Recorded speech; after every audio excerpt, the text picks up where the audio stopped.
की एपिसोड की शुरुआत में हमें पहाड़ों के ऊपर एक सुंदर सा गांव दिखाया जाता है जिसके अंदर बहुत सारे सुंदर घर और इमारतें बनी हुई हैं। असल में ये एक सेक्ट है जिसका नाम टैंग मैन है। अब फिर हमें इस सेक्ट के बाहर वाले जंगल में एक नौजवान को दिखाते हैं जो कुछ एल्डर्स से बचते हुए भाग रहा था। एल्डर्स उसको पकड़ने की कोशिश कर रहे थे और उस पर अटैक भी कर रहे थे, लेकिन वो नौजवान सभी अटैक से बचता हुआ आगे बढ़ रहा था। और ये बात एल्डर्स को बहुत शॉक करती है क्योंकि वो एल्डर्स इतने शक्तिशाली थे कि उनके अटैक से बचना नामुमकिन सा ही होता था। नौजवान का नाम टैंग शान है और अब भागते भागते आगे एक खाई आ जाती है और अब टैंग शान रुक जाता है और यहाँ से हमें ये पता चलता है कि टैंग शान ने सेक्ट लाइब्रेरी के अंदर घुसकर सीक्रेट टेक्निक सीख ली थी। ऐसा करना मना था और अब इसकी सजा में टैंग शान को मृत्यु दंड दिया जाने वाला है। वहाँ टैंग शान जो अपने असूलों का पक्का था और उसे ये पता था कि इसकी सजा मृत्यु दंड ही है, इसीलिए वो खुद अब सुसाइड करने का ही डिसाइड करता है और साथ ही साथ उन्हें ये भी बताता है कि उसने इस सीक्रेट टेक्निक को किसी और को नहीं बताया है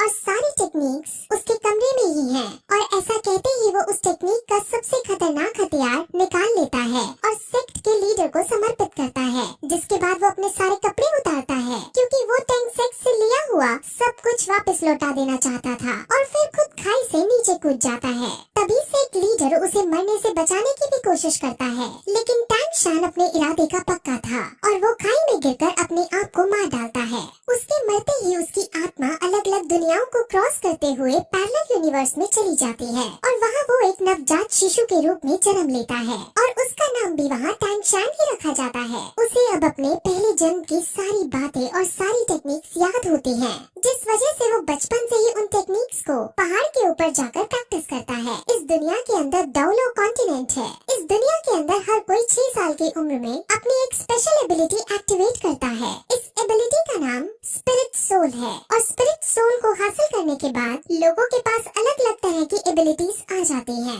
एक दिन जब वो पहाड़ से टेक्निक करते हुए वापस आ रहा होता है तो उसे पता चलता है कि इसी साल नए बच्चों की एबिलिटी जगाने के लिए एक स्पिरिट मास्टर उनके गांव में आ रहे हैं। इस स्पिरिट मास्टर का नाम सु यू ताओ है और ये रैंक 26 का स्पिरिट ग्रैंड मास्टर है। असल में यहाँ की कल्टीवेशन 1 से 100 में बनती है और इनमें 1 से 10 के रैंक वाले को ट्रेनी कहते हैं, 10 से 20 वाले को स्पिरिट मास्टर कहते हैं, 21 से 30 वाले को स्पिरिट ग्रैंड मास्टर कहते हैं, 31 से 40 वाले को स्पिरिट एल्डर कहते हैं और ऐसे ही इनकी रैंक के अनुसार ये बनते हैं और इनके बारे में हमें अब आगे पता चलेगा। अब सब बच्चों की एबिलिटीज जगाने के लिए इस गांव का चीफ सारे बच्चों को इकट्ठा करता है। अब गांव के सारे बच्चे एक साथ इकट्ठा होकर एक बिल्डिंग में जाते हैं जहां पर स्पिरिट मास्टर एक एक करके उनकी एबिलिटीज को जगाता है। वहां पर टैंग शान भी मौजूद है और वो भी यहाँ अपनी एबिलिटी को अवेकन करने आया होता है। तब उनकी एबिलिटीज को जगाने से पहले सब बच्चों को अपनी शक्ति दिखाता है और अपने अंदर एक भेड़िए जैसी शक्ति बुला लेता है, जिससे सब बच्चे बहुत शौक होते हैं और एक्साइटेड हो जाते हैं और अब एक एक करके बच्चे अपनी अपनी स्पिरिट सोल को जगाने के लिए आगे आते हैं। अब जो पहला बच्चा आगे आता है उसकी स्पिरिट सोल एक दारांत यानी सिकल होती है जो कि एक टूल टाइप स्पिरिट सोल है। अब इसे देखकर स्पिरिट मास्टर उनको बताता है कि ये वेपन के लिए तो काम नहीं आ सकती, लेकिन इस टाइप के लोग एग्रीकल्चर यानी फार्मिंग के अंदर बहुत अच्छे होते हैं। अब वो उसकी सोल पावर को चेक करता है। सोल पावर किसी भी स्पिरिट सोल को ट्रेन करने के लिए बहुत जरूरी होती है। अब जब उसकी सोल पावर को चेक करते हैं तो उसकी सोल पावर 0 आती है, जिसका मतलब वो अपनी स्पिरिट सोल को ट्रेन नहीं कर सकता और पूरा जीवन भर एक नॉर्मल इंसान ही रहेगा। ऐसा करते करते वो और भी बच्चों को चेक करता है, जिसमें ज्यादातर फार्मिंग स्किल्स की एबिलिटीज को रखने वाले बच्चे ही निकलते हैं। वहीं फिर एक लड़की अपनी सोल पावर चेक कराने आती है और उसकी स्पिरिट सोल एक ब्लू सिल्वर ग्रास की होती है।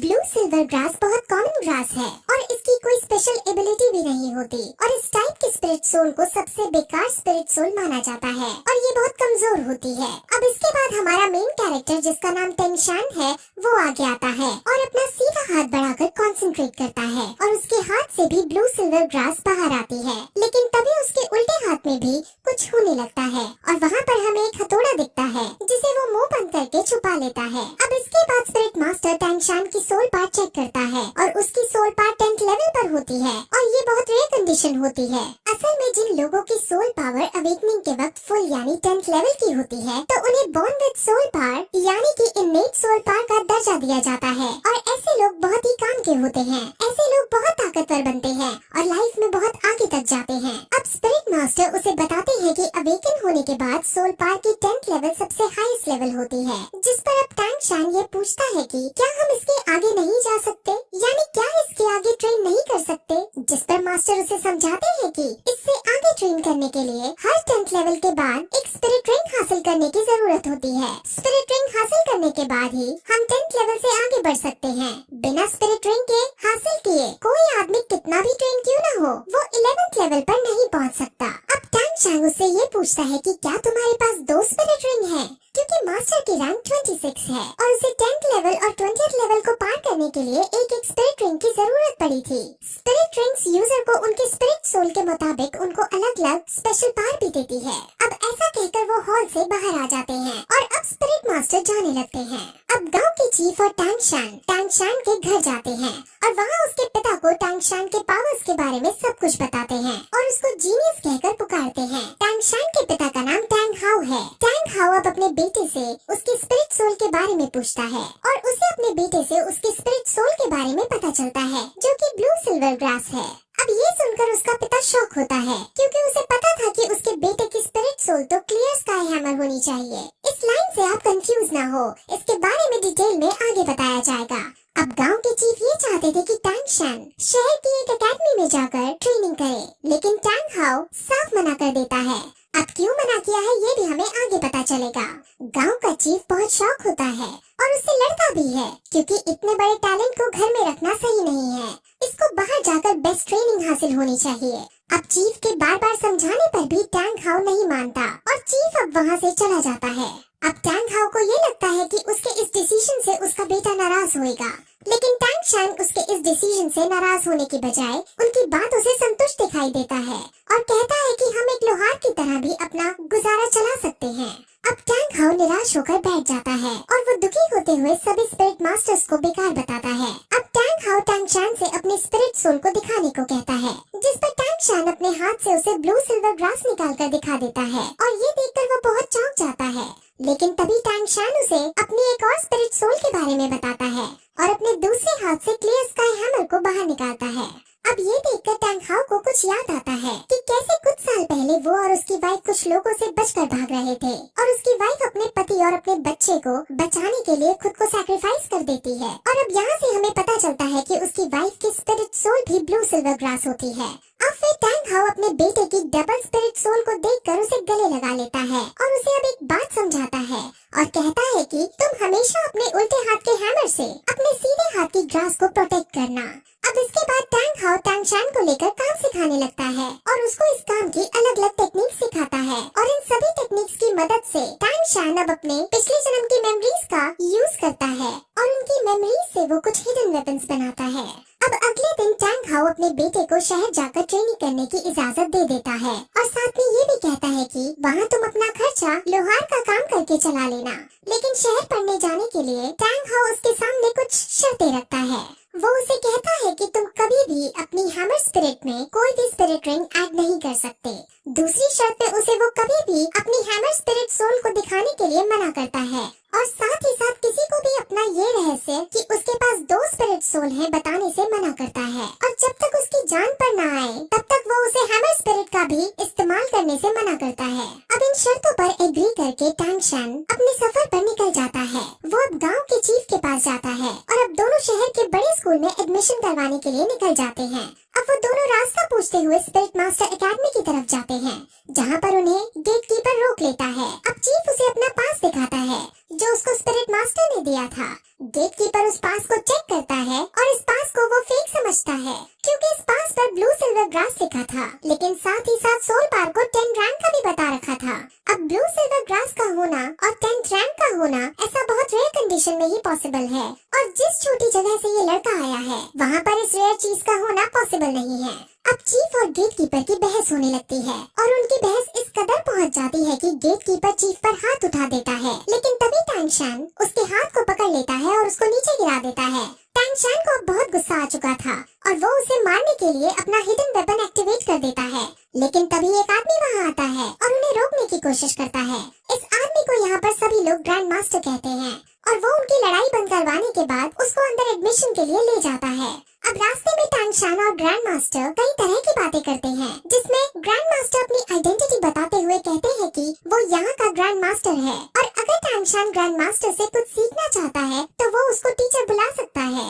अब वो और भी बातें करते हैं और क्योंकि ग्रैंड मास्टर ने उसका एडमिशन पास देखा होता है तो वो उससे कहता है कि तुम बहुत इंटेलिजेंट हो और उसे ये भी बताता है कि पिछले 100 सालों के अंदर तुम तीसरे आदमी हो जिसके पास 2 स्पिरिट सोल हैं। ये सुनकर टैंगशान चौंक जाता है और अपने हिडन वेपन को फिर से एक्टिवेट करने के लिए रेडी हो जाता है।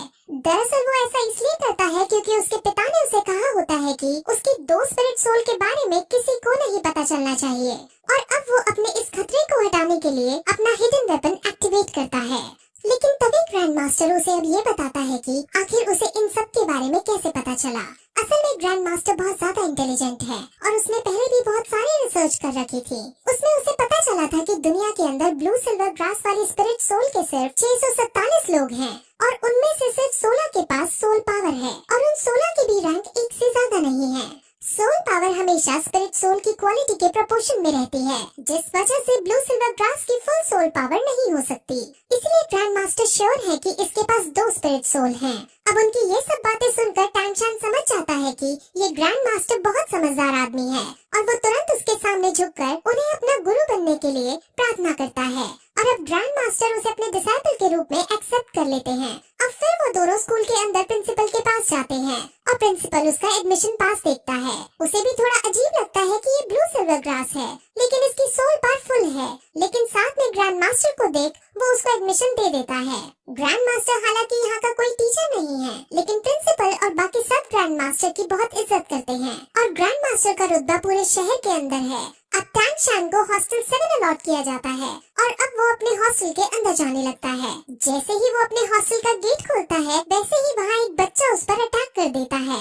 टैंगशान उस बच्चे से लड़ता है और दोनों के बीच फाइट होने लगती है। इस फाइट में टैंगशान आसानी से उस बच्चे को मार दे देता है और सब बच्चे टैंगशान के लिए ताली बजाने लगते हैं। अब फिर वो बच्चा खड़ा होता है और सम्मान पूर्वक उसे बताता है कि ये हॉस्टल का एक ट्रेडिशन है। यहाँ जो भी नया बच्चा आता है उससे यहाँ का बिग बॉस लड़ाई करता है और अगर वो नया बच्चा जीत जाता है तो उसे यहाँ का बिग बॉस बना दिया जाता है। अब क्योंकि टैंगशान जीत गया था इसलिए सब उसके सामने झुक जाते हैं और उसे अपना बिग बॉस कहने लगते हैं और तभी फिर हम ये देखते हैं कि वहाँ एक नई लड़की आती है। उस नई लड़की का नाम लिटिल वू है और अब परंपरा के अनुसार टैंगशान इस लड़की पर अटैक कर देता है और फिर यही एपिसोड इस तरह खत्म हो जाता है।